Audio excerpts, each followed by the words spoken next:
What up with it? Nieces and nephews, Uncle Chance coming back at you with another workout of the week. I'm not even sure what number we're at now, like 18 or 19 maybe. As some of you may know, just based on other videos, I've been hurt for quite a while. My hip, my knee goes up in like hip flexors and core. And I thought, well, I can't really work out and I shouldn't promote working out with an injury, even though I sort of have been, but I've not been super upfront about being injured and how bad it was. However, I thought, well, that being said, I can certainly show the rehabilitation exercises that I've been told to do to you, so that if you experience something similar to me, you might try these. This will be basically a two-part video. I'm going to do the split that I do for rehabilitation for Mondays, Wednesdays, Fridays, and Sundays. And another video will cover the split that I do for Tuesdays, Thursdays, and I guess Saturdays. So, the first bit of business, I've done my previous video, or one of my most recent videos on this was hip cars. That's how I always start out my rehab. If you're unfamiliar with the hip cars, go check that video out after watching this video. I'll link it in the description. Now, from there, I get up off the floor. We are gonna need a mat or a pillow or something if you're on hard floor, but I start off the ground. So, the first thing is a hip flexion stretch. So, the way that we start that one is an isometric hold and then we stretch it out. So if you remember your hip flexion, that's where you're gonna get your knee up as high as you feel good with. What I like to do, if you need something to balance with, that's fine. But what I do is take the opposite hand to the knee and I use that as like a wall. I don't really use pressure with my hand, but I'm pressing into my hand with my knee with about 60 to 70% effort. But I'm not fighting back really with my hand. I'm just pushing into my hand with my knee, and my hand acts as the barrier so that my knee no longer goes further. With that, I hold that for about 5 to 6 seconds, 3 times. So I'll hold it 5 or 6 seconds, pushing 60% up. Don't push back down with your hand. Hold it, rest, reset, and 5 or 6 seconds again. And I'll do that 3 times on each leg. So there, then spin around, same type of feel. Knee up as high as you feel good with, where you feel it beginning to kind of talk to you, for lack of a better word. Hold it up, press into your hand, don't press into your knee. 5 to 6 seconds, 3 times. From there, I basically do the inverse of that in the terms of the stretch. So what I do is I think that I'm grabbing the outside of my foot, bring it back behind me, try to touch my heel to my butt. That doesn't actually need to happen, but that's kind of the thought. From there, I then lean forward, almost hinging at my hip a little bit, not a full-blown hinge, but I'm definitely leaning forward. Hold that for just a few seconds, come back to center, let it reset, and then pull on the foot, lean forward a little bit, make sure you're breathing during all this. And again, just a few seconds on each leg, 3 to 4 times, so you're getting kind of loosey-goosey, you get a good stretch. From here is where you're gonna need your mat or your pillow. We're going to the floor. So the first round of business is what they call a pigeon pose. It's where I'm going to get I'm gonna start left knee back. I'm gonna have to cross my right foot in front, and I want my right knee to be in front of my left knee, perfectly lined up, and my hands are right beneath my shoulders in front of me. From here, and I know it's hard to see, I'm gonna do the best that I can explain. You wanna round out your back like a cat pose, and then push your knee towards your hands, and your hands towards your knee. So I'm pulling my hands both in this way, and I'm pushing my knee out towards my hands in the center.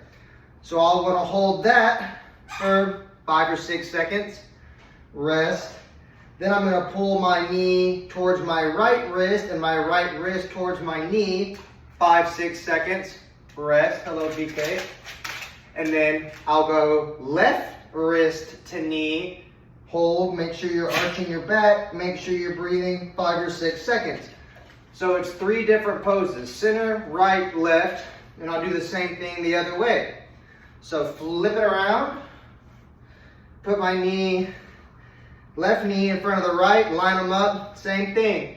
First go to the center, hold it for a few seconds, round out the back, and then choose which side you want to go to first. Right to left knee, hold, hold, hold, hold, rest, and then left hand to left knee, bringing them, the thought is that I'm bringing them towards each other, but they're not actually moving. You're pressing into the ground towards each other.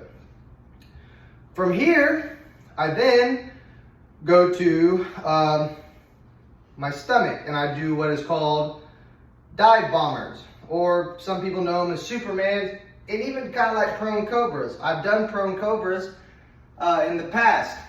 So go check it out if you've not done that already. I think that's like workout of the week number 6 or 7. Now from here, I'm gonna be on my stomach. My knees need to be bent at about 90 degrees, but I'm gonna rotate my toes outward so that my heels are touching each other. I want my hands out to my side at about 90 angles. Keep your head neutral or parallel to the floor. You don't need to extend your neck. You don't need to flex your neck. Just keep it neutral to the ground. We're gonna lift up everything. Elbows and knees start out on the floor. Rise up and hold that for 5 or 6 seconds. Make sure you breathe. Head stays neutral. Rest, reset, and go back up 5-6 seconds. I tend to do this one more than the pigeon. I do it just until it feels done. That's usually 5 or 6 holds of 5 or 6 seconds. No, that's not numerology, that's just part of it. The next ones that I do, I go to my back. Now for these, you may need a yoga block or like a large water bottle even. I feel like I've done this. But you want to go to your back and imagine that I have a water bottle here or a yoga block. Get one knee on the floor, one foot's gonna come up, and you wanna bring your foot toward you and press into your knee with your yoga block and your knee to your yoga block. The yoga block is the wall. Continue to press your foot inward towards you. Hold it 3 or 4 seconds.